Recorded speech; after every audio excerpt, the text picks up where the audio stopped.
Selamat pagi dan salam sejahtera untuk kita semua.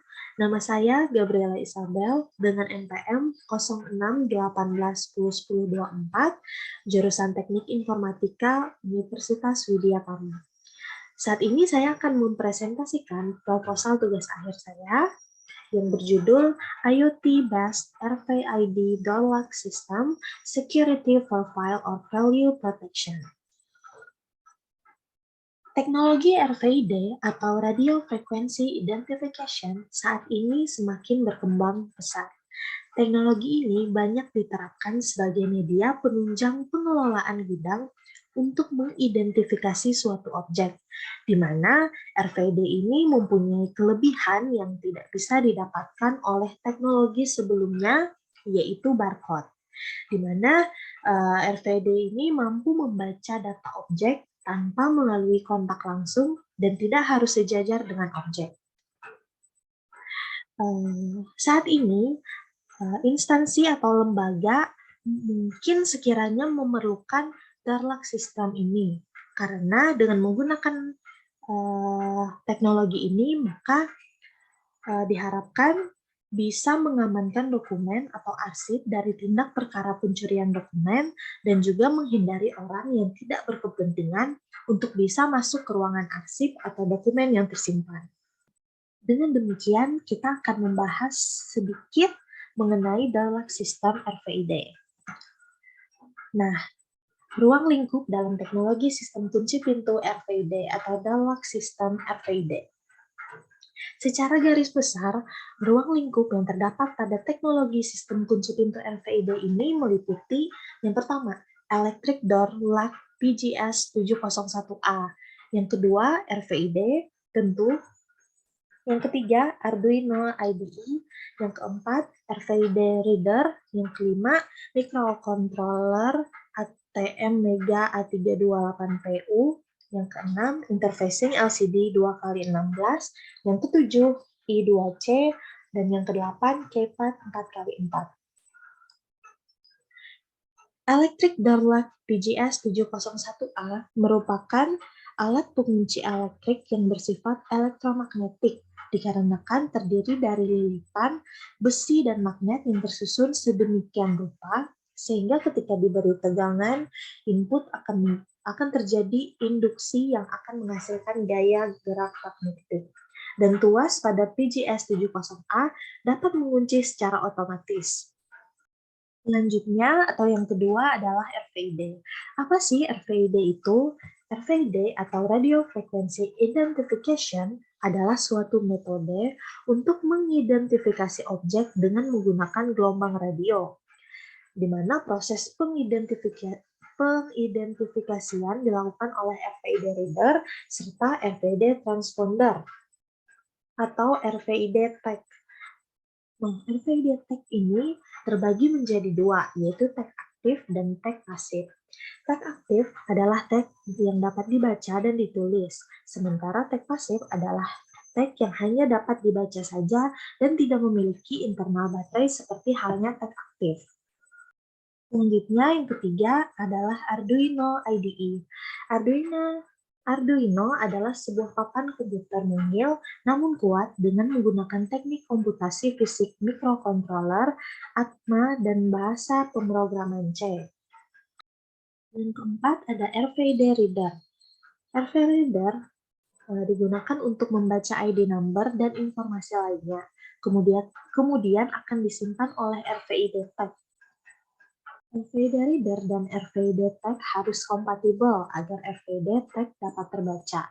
RFID Reader merupakan penghubung antara aplikasi dengan antena yang akan memancarkan gelombang radio RFID Tag. Gelombang radio ini yang akan ditransmisikan oleh antena berpropagasi pada ruangan di sekitarnya.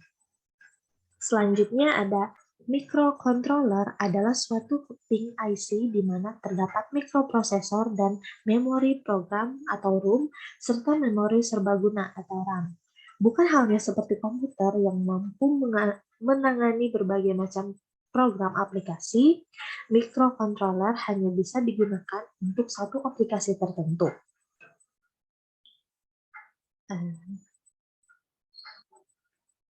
Adapun beberapa fasilitas yang dimiliki oleh microcontroller ATM Mega A328PU adalah: satu, sebuah central processing unit 8 bit, yang kedua oscillate, yang ketiga RAM internal 128 byte, yang keempat flash memory 2 KB, yang kelima memiliki 2 buah interupsi eksternal dan 3 buah interupsi internal. Yang keenam, 4 buah programmable port I/O. Yang ketujuh, seri port serial dengan kontrol serial full duplex UART. Yang kedelapan, kemampuan untuk melaksanakan operasi aritmetika dan operasi logika. Kemudian, yang keenam adalah interfacing LCD 2x16. LCD atau Liquid Crystal Display adalah modul penampil yang banyak digunakan karena tampilannya menarik. LCD yang saat ini paling banyak digunakan ialah LCD M1632.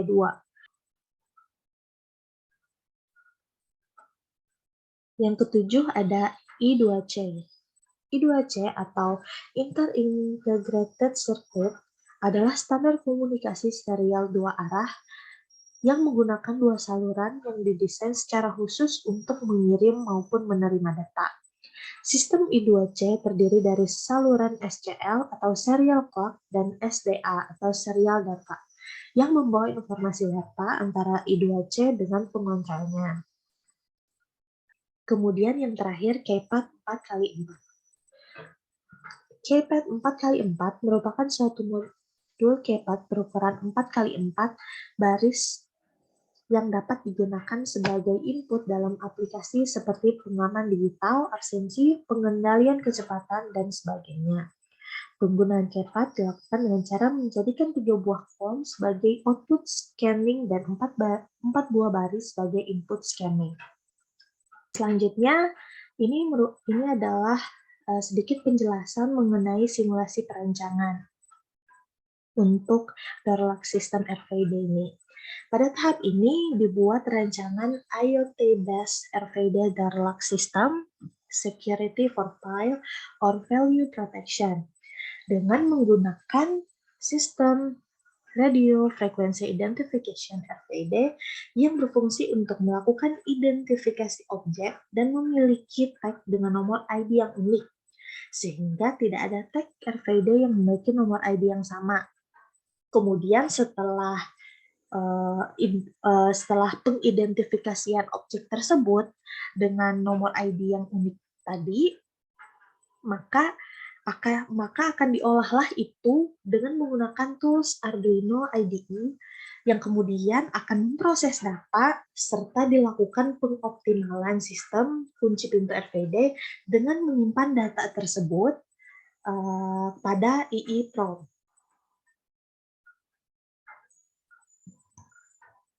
Dan yang terakhir adalah pengujian dan analisis sistem.